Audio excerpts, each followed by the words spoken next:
welcome in. Time for Trash again, brought to you by the great folks at Mortgage Right, LT. Hey, Dunaway, if you're looking to purchase or refinance a home, you need to act now before those rates go on the rise. With locations nationwide, lending directly to home buyers, our friends at Mortgage Right, they remove the speed bumps on the road to home ownership by cutting out the middleman, ensuring that fast, worry-free process. Visit mortgageright.com, NMLS 2239. We start first.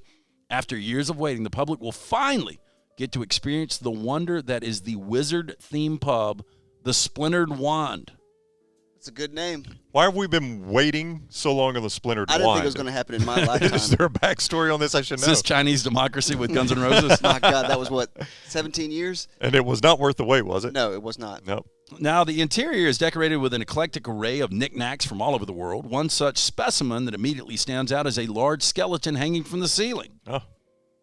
Nothing puts me at ease in a pub like a skeleton, a mock hanging. Now, according to the owners, it belonged to the mythical Ballard sea monster. Oh, that thing's it's a myth and a nightmares legend. About it? Oh, no, but just like you'd always wanted to own one as a kid, But just a skeleton. You're a truther, aren't you? You don't call it the mythical Ballard sea monster. You're a truther. The actual. Yeah, that's right. Now, this is the first inclination that the new pub is anything but ordinary. No. This is going to shock you, these two weirdos. The owners go by Jeffrey Thaddeus Constantine Balch and Andrea Ravenholm. Now, when they are within the walls of the building, that's their names. Who in the hell knows what their names are outside of the building? Now, they will tell guests they are 300-year-old wizards whose family came over to North America from Europe in the mid-16th century. I'm out, and you see people just turn around. I'm not thirsty. Betting odds right now on the chance of me picking up a young lady in this place seems very, very limited right now. I bet she owns a steak and a bunch of tattoos. I think you have steak as in not the kind you eat, but the kind you stab through a heart? Right. Well, maybe both.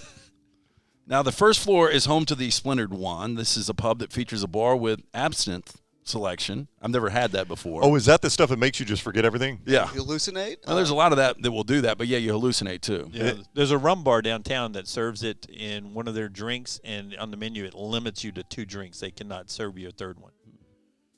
Can you buy that in a normal liquor store? Absinthe? No, Yeah. I don't think so. I don't think so. I think it was Where do you buy it? It was overseas for a while. People would bring it back. I think it was illegal here for a while, but I think it's like other things become more legalized. That and the mystery of the Greek island vacation, those are 2 things that have always sort of been on the level of hedonism to me. Like you always think to yourself, man, how do you say? I can't even say the word. Absinthe. Absinthe. Absinthe. Yeah, absinthe. It's a tough word. Yeah, that 'Cause word. What?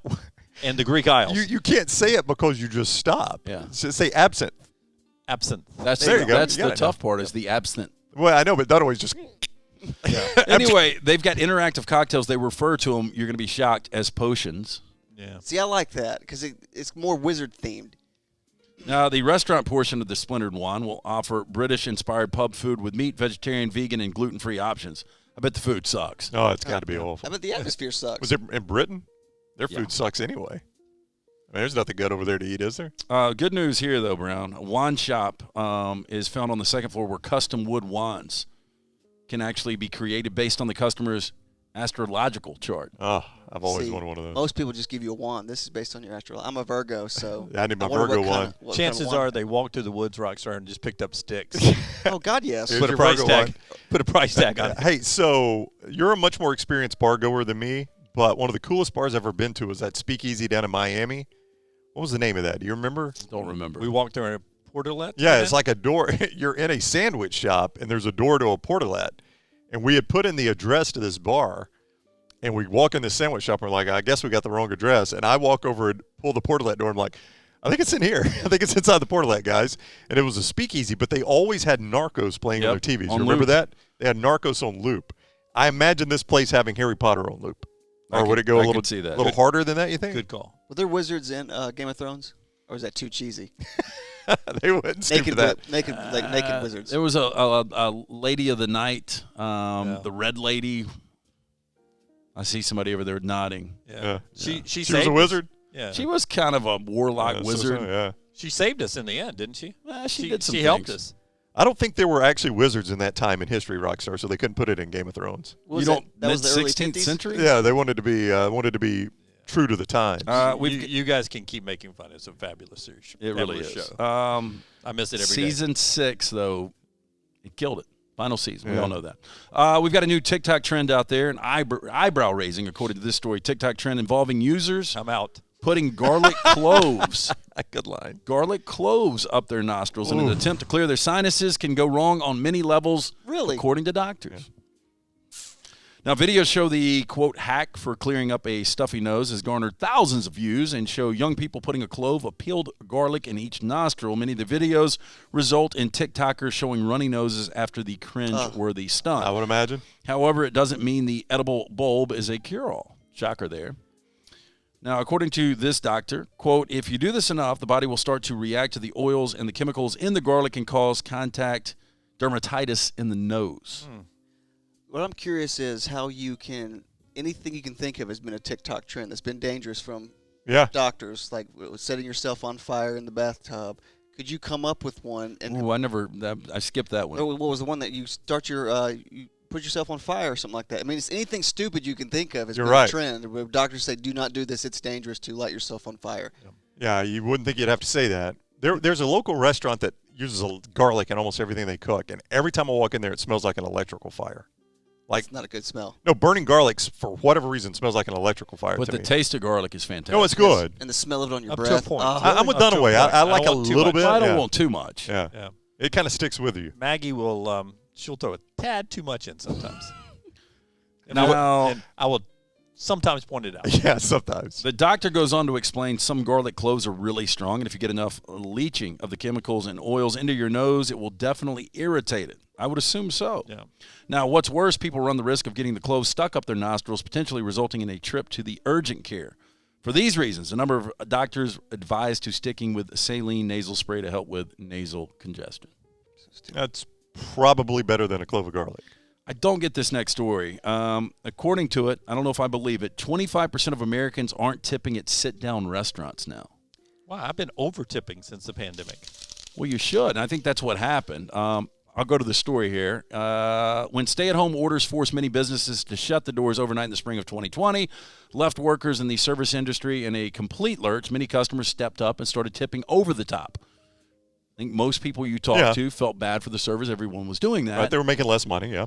A lot of patrons started tipping restaurant staff even when they picked up their own takeout, which had been uncommon before the pandemic. I always thought 10% was kind of your norm on the takeout. Yeah, I mean, Not as much as sitting in the restaurant. Right. About half I as go much. at least 20 on sit down and at least 10 on takeout. my issue with takeout is I never know who's getting the tip.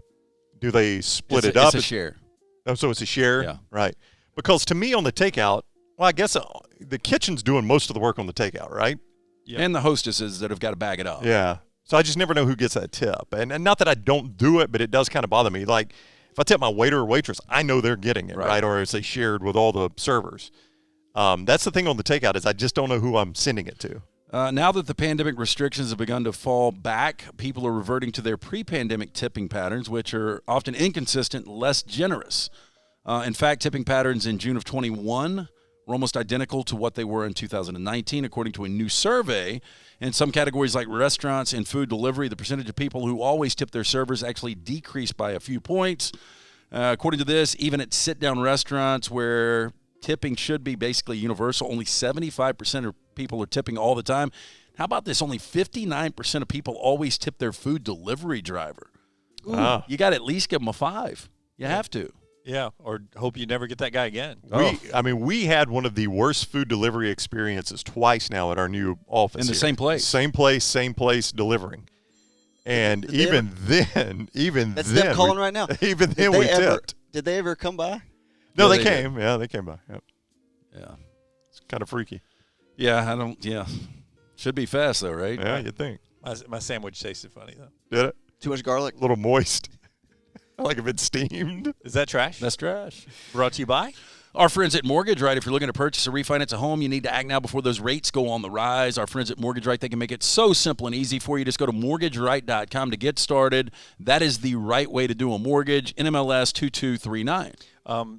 I'm so happy that in our future video venture here that you'll be able to see my facial expressions. Maybe you can figure out when trash ends better than I can. I may be, of everyone on the panel, I'm the one that is the worst at figuring out when trash is over. We'll come up with a signal. It'll be real subtle, like. Yeah. No. We'll let them figure out that Oh, Lance is done. Yeah. All right. That's trash. That's the indicator. Yeah.